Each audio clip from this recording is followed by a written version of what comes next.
Sekarang kita ingin dengar bagaimana capaian dari Sekolah Rakyat. Pak Mensos, silakan. Ya, terima kasih. Assalamualaikum warahmatullahi wabarakatuh. Waalaikumsalam. Sebelum saya bicara Sekolah Rakyat, tentu kita ingin menyampaikan bagaimana kita memulai kerja di bidang kesejahteraan rakyat ini. Ini bagian dari upaya untuk mengeksekusi asta-cita Bapak Presiden dan juga menindaklanjuti arahan-arahan yang sudah diberikan, baik itu lewat RPJMN maupun lewat sidang-sidang kabinet. Nah, ini yang penting. Nah, Bapak Presiden meminta kepada kita semua, silakan, ya, untuk melakukan konsolidasi data. Boleh izin Pak, sekaligus. Jadi kita yang pertama-tama ini yang penting adalah konsolidasi data. Karena sejak Indonesia merdeka, Indonesia belum pernah memiliki satu data. Yang ada adalah setiap kementerian, setiap lembaga, bahkan pemerintah daerah memiliki data-data sendiri-sendiri. Itu implikasinya banyak, diantaranya adalah kemudian menguatnya ego sektoral. Setiap lembaga, kementerian, dan pemerintah daerah bekerja sendiri-sendiri dengan data yang berbeda-beda. Kementerian Sosial misalnya dulu memiliki data sendiri. Datanya ini kemudian dijadikan pedoman untuk menyalurkan data, setelah itu dinilai sendiri, akhirnya tepuk tangan sendiri. Maka di era Pak Presiden ini stop, ya. Lalu jadikan satu data itu lewat Inpres nomor 4 tahun 2025 dan yang diberi tanggung jawab adalah BPS. BPS lah satu-satunya pengelola data yang sekarang diberi nama Data Tunggal Sosial Ekonomi Nasional atau DTSN. Ini yang kemudian menjadi pedoman bersama kita, seluruh kementerian, lembaga, dan pemerintah daerah. Jadi BPS mengumpulkan semua data dari macam-macam kementerian lembaga itu, diverifikasi, divalidasi, diukur ulang, kemudian menetapkan perankingan mulai dari desil 1 sampai desil 10. Desil 1 itu adalah kelompok masyarakat yang paling bawah dari ukuran-ukuran yang ditetapkan oleh BPS. Sehingga kita punya target yang lebih jelas ke depan. Ini ya Pak Mensos ya, ya. Miskin ekstrim, desil 1. Saya ingin menyampaikan dulu ini sebenarnya sebelum nanti saya bicara bansos, kemudian terakhir adalah Sekolah Rakyat, karena ini berkaitan. Nah, data ini menjadi sangat penting dan sangat strategis. Presiden dengan Impres nomor 4 ini mengajak, meminta semua lembaga, kementerian, dan juga pemerintah daerah untuk bersama-sama membantu BPS melakukan pemutakhiran data. Karena pemutakhiran data itu menjadi sangat penting. Di lapangan, data ini dinamis sekali. Setiap hari ada yang lahir, setiap hari ada yang wafat, setiap hari ada yang menikah, setiap hari ada yang pindah tempat. Itu sangat dinamis sekali. Sebab Bapak Ibu sekalian, Pak Karni, kalau data kita tidak akurat, maka intervensi kita juga akan tidak akurat. Dan akhirnya hasilnya tidak akan berdampak. Maka Presiden sangat punya atensi yang luar biasa terhadap data ini.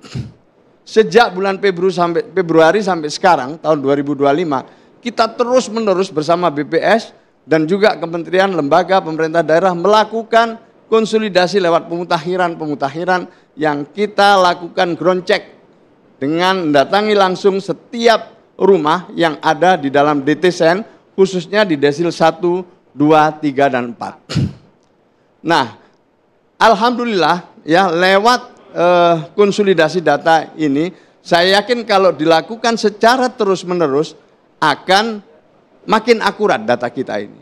Sebab kita tahu data yang selama ini ada itu dianggap tidak akurat dan kurang tepat sasaran. Tidak sepenuhnya tidak akurat, tapi ada yang tidak akurat dan akhirnya tidak tepat sasaran. Misalnya bansos dari Kementerian Sosial yang pagu anggarannya itu lebih dari 70 triliun, 40% diantaranya diduga tidak tepat sasaran. Lalu bagaimana cara pemutakhiran ini? Ini perlu saya sampaikan di awal. Terus terang saya mohon waktu sedikit, ini agak penting menurut saya sebagai informasi, bahwa kita ada cara untuk memutakhirkan. Memutakhirkannya itu ada dua cara. Satu, mekanisme formal, dan yang kedua, mekanisme partisipasi. Jalur yang pertama, jalur formal ini bisa kita mulai dari RT, RW, kelurahan, naik terus sampai nanti ditandatangani oleh Bupati Wali Kota, dikirim ke DTSen. Atau jalur yang kedua bisa lewat jalur partisipasi. Disiapkan aplikasi namanya Cek Bansos, semua orang bisa melakukan usul sanggah di situ. Usul boleh, sanggah boleh terhadap mereka-mereka yang selama ini sudah mendapatkan bansos. Online ya Pak ya? Online, lewat namanya Cek Bansos. Bahkan dipimpin oleh Pak Luhut, kita sudah maju selangkah lagi.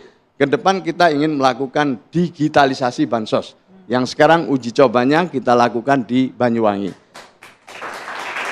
Kita harapkan dengan langkah-langkah ini, ke depan datanya makin akurat, sekali lagi intervensinya makin akurat. Dan kami mengundang semua pihak untuk turut berpartisipasi, membuat data kita makin akurat lewat jalur partisipasi itu. Nah, ya itu yang pertama. Nah, jadi kita sekarang Pak Karni, kita sudah memiliki data sekaligus ada perankingannya. Desil 1, 2, 3, 4, sampai 10.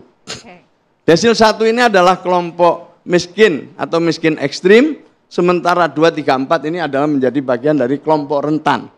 Memang tidak miskin, tapi dia rentas. Bedanya tidak terlalu jauh, tipis-tipis dengan yang berada di desil 1.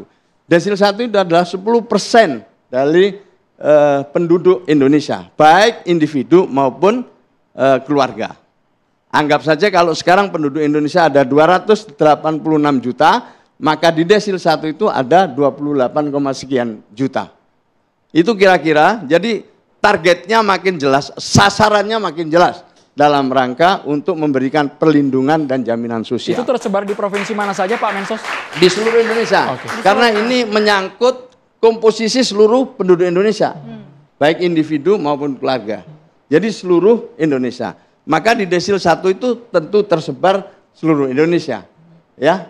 Kemudian yang berikutnya setelah datanya ini terus kita perbaiki, maka ini menjadi pedoman untuk menyalurkan bansos. Apa yang baru dari Bapak Presiden, bansos ini sudah diberikan sejak pemerintah sebelumnya.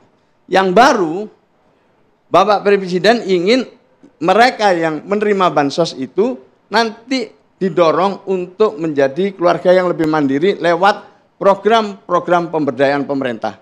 Sehingga dengan data yang akurat, kita bisa mengukur setiap tahunnya berapa sih keluarga yang pada akhirnya naik kelas setiap tahunnya. Ini menjadi hal yang sangat baru, maka itu Presiden membentuk apa yang disebut dengan Kemenko Pemberdayaan Masyarakat. Karena selama ini heavy-nya pada social protection, maka pada era Pak Prabowo ini di samping perlindungan sosial tetap diberikan, yang kedua program pemberdayaannya diperkuat. Ini yang baru dari Bapak Presiden. Nah, di tahun ini kita sudah memulai ya program pemberdayaan itu, ada 77.000 lebih keluarga yang bisa graduasi. Ini ya Pak Mensos. Kita harapkan nanti pada tahun depan ya kita akan lebih banyak lagi keluarga yang bisa digraduasi, lulus menjadi keluarga yang lebih mandiri. Untuk itu tahun ini adalah peletakan dasar-dasar dan sekaligus penetapan strategi di bidang kesejahteraan sosial yang terus terang pada bulan Oktober ini kita semakin rasakan hasil dari strategi Bapak Presiden ini. Nah, setelah bansos yang tadi nanti langsung kepada pemberdayaan Bapak Ibu sekalian, berikutnya kita diminta secara khusus oleh Presiden untuk menyelenggarakan sekolah rakyat. Dan sekolah rakyat ini adalah bagian dari pengentasan kemiskinan. Ini yang perlu saya tegaskan di awal. Ini adalah bagian dari pengentasan kemiskinan. Maka itu sekolah rakyat terhubung dengan program-program unggulan Presiden yang lain. Pertama, yang sekolah di sini adalah mereka yang ada di DTSen, khususnya desil 1 dan desil 2. Tidak ada tes akademik. Selama dia memenuhi syarat administrasi, setelah dilakukan cek ke keluarga siswa, kepada orang tuanya, didatangi rumahnya, diajak dialog, data dan kenyataannya sama, maka akan ditindaklanjuti untuk proses selanjutnya agar dia bisa menjadi siswa sekolah rakyat. Jadi pendekatannya adalah pendekatan daripada desil 1 dan desil 2 itu. Nah, setelah dia berada di sini, maka Sekolah Rakyat tidak membuka pendaftaran. Yang ada pendamping kami dengan Dinsos setempat, dengan BPS setempat, dengan Diknas setempat untuk sama-sama melakukan proses seleksi di lapangan berdasarkan data yang kita punya. Setelah dia diterima di Sekolah Rakyat, nanti orang tuanya diberdayakan. Diberdayakan itu ada 3, pada intinya adalah kapasitasnya diperkuat, asetnya juga, keterampilannya diperkuat, kemudian yang kedua asetnya juga diberi dukungan, dan yang terakhir adalah aksesnya dibuka. 3 ini. Nanti mereka akan ikut program pemberdayaan. Setelah itu rumah-rumah dari siswa Sekolah Rakyat yang dirasa tidak layak huni akan menjadi sasaran dari program renovasi rumah Bapak Presiden. Setelah itu tentu seluruh orang tua keluarga dari siswa Sekolah Rakyat mendapatkan bansos lengkap, kemudian dapat dukungan JKN lewat PBI, penerima bantuan iuran untuk menjadi peserta BPJS Kesehatan, yang nanti bekerja sama dengan Kementerian Kesehatan. Di dalam Sekolah Rakyat juga didukung dan dilayani makan bergizi gratis selama 3 kali sehari, dan mereka semua keluarganya ikut cek kesehatan gratis. Sehingga Bapak Ibu sekalian, diharapkan nanti ketika anaknya lulus Sekolah Rakyat, maka keluarganya juga ikut naik kelas. Jadi tidak hanya muridnya yang lulus, tapi keluarga-keluarga dari siswa Sekolah Rakyat ini juga ikut naik kelas. Bayangkan Bapak Presiden punya target 500 sekolah rakyat. Dengan kapasitas setiap sekolah rakyat itu 1.000 siswa. Kalau 500 berarti ada 500.000 siswa kalau kapasitasnya sudah penuh. Itu artinya nanti setiap tahun akan ada 500.000 siswa sekolah rakyat lulus, dan juga disertai 500.000 pula ya keluarganya yang juga naik kelas. Yang nasibnya juga berubah ya Pak Mensos ya. Namanya naik kelas dia harus berubah. Dia sudah tidak terima bansos lagi. Jadi ini keluarganya sudah kita ajak bicara. Nanti kalau anaknya lulus, mereka sudah tidak terima bansos lagi, dan kita hitung ya dalam diskusi kita paling lama 5 tahun. 5 tahun. Mereka menerima bansos, setelah itu naik kelas ikut program pemberdayaan. Oke. Ini sungguh-sungguh terukur Bapak Ibu sekalian. Ini kalau misalnya benar-benar bisa sukses, lancar, sungguh ini merupakan suatu legacy dari Bapak Presiden Prabowo. Hari ini kita sedang bekerja keras. Kita itu maksudnya kami, Kementerian Dikdasmen, juga Kementerian PU, dan banyak kementerian yang lain yang terlibat. Tidak hanya kami bertiga, banyak sekali kementerian. Bahkan Pak Seskap turun tangan, Mensesnek turun tangan, Menteri Dalam Negeri turun tangan. Banyak lagi ya kementerian-kementerian yang terlibat. Kita sedang bersama daerah untuk benar-benar bisa mensukseskan sekolah rakyat ini. Tahun ini akan dibangun 100 titik sekolah rakyat di 100 kabupaten kota.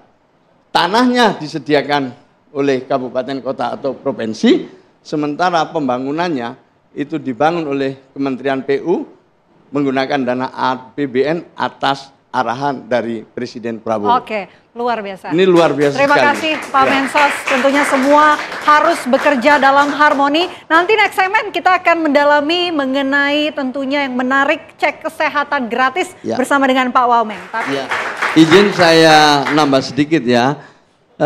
Yang ada di desil 1 itu siapa sih? Itu khusus bagi mereka yang tidak sekolah, di usia sekolah, belum sekolah, putus sekolah, dan berpotensi putus sekolah. Apa ada? Data BPS menunjukkan ada hampir 4 juta anak-anak kita yang tidak sekolah, belum sekolah, dan putus sekolah itu.